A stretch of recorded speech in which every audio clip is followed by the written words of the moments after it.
Hello there everyone, today I'll be sharing some tips and tricks on how to get better at encountering smash battles for all my mobile players. Just for a heads up, but I currently play with 4 fingers, which is why my controls may seem a little janky and all over the place, but it all makes sense and I will talk about it later in the video. So before we begin with movesets, it's recommended to tweak around with your settings and button configurations first. If you don't feel it by now, the default controls are a bit scuffed, and you will have a hard time reaching high skill level with default controls.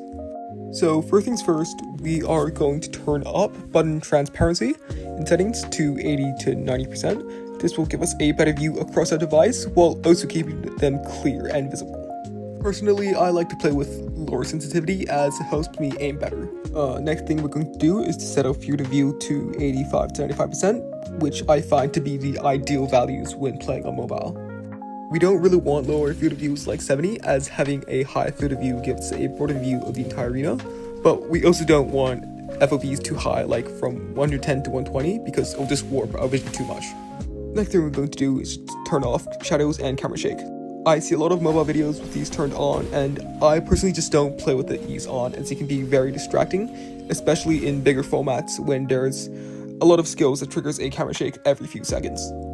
Next, we're going to turn on display shield details.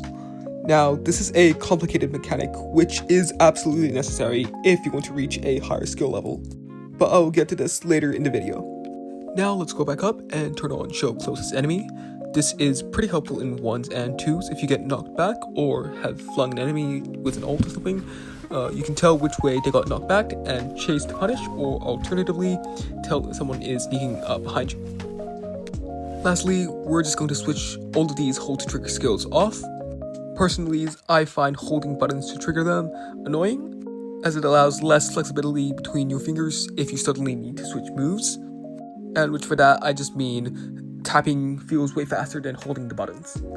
Oh, and this view to total text on buttons is completely optional, but if you do know your controls pretty well, it's recommended to turn it off, as the text can be a little bit obstructive. And just before we finish up with settings, we just need to do one last thing, which is to configure our controls. And to do that, you just click this button right here, and you can drag your buttons like this to desirable positions, as well as using 2 fingers to enlarge or shrink your controls. Don't be scared with playing around with the controls, as finding what fits you best may take a while.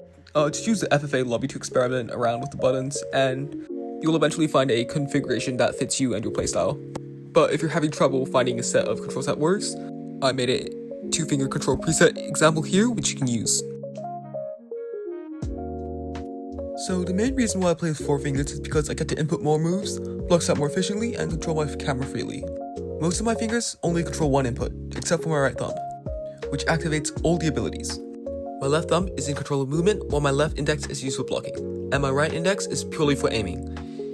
If you haven't already checked out my video on my camera perspective of how I play, I recommend watching it.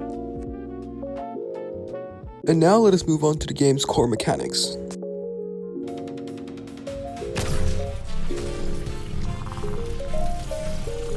So first up is blocking. Blocking is a core mechanic of the game, as it allows you to negate most types of damage and knockback from attacks. To block, simply hold the block button and you will see this force field form around you. Keep in mind, for the duration which the force field is forming, the game will not consider you as blocking. You can use block to nullify incoming predictable attacks. Such examples include Hana S2 as shown, and Construct S1. Please note that block may be delayed on higher ping.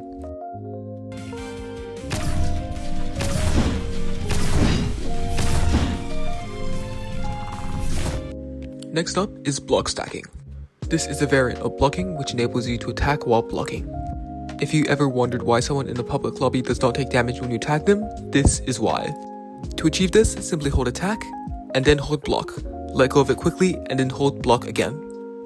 There are other ways to achieve this, such as tapping attack while you let go of block, but this method is the best way.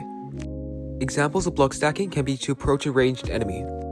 Here in this clip, I block stacked my dash in order to approach Poppy to hit her with my ultimate.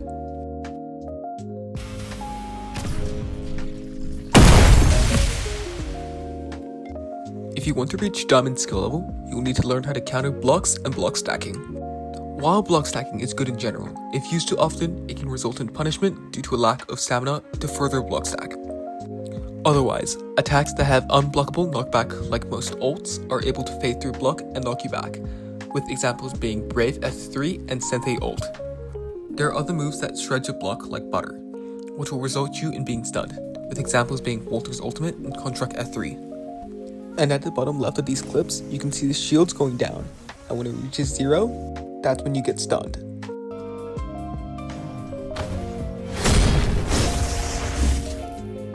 Sort of like an alternate to blocking, Hyper Armor allows you to negate all knockback for a brief period. This is seen when the character starts flashing white. However, damage will still proc if an enemy lands an attack on you during your Hyper Armor. This is a great way to gap the ping difference if you are experiencing 250 or more ping. Examples of using Hyper Armor include using a Hyper Armor move and dashing through an enemy attack, or anchoring yourself from an unblockable attack and punishing. In order to check if a character has Hyper Armor, simply go up to a character, select Preview, and select their skills to see if they have Hyper Armor.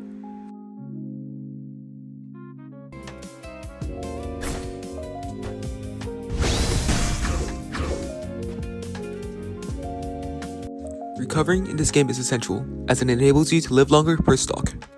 As you start the game, you may first spam jump as a hope to recover, which only rapidly burns through your stamina. You may then begin to start timing your jumps if you find out this enables you to travel a further distance. Perhaps after learning more about a character, you learn to exploit their moveset to gain more vertical and horizontal distance when you recover. However, as you progress in skill, people may start to attack the positions in which you recover, so you will need to find alternate ways to recover by juking them. Part 2 coming soon.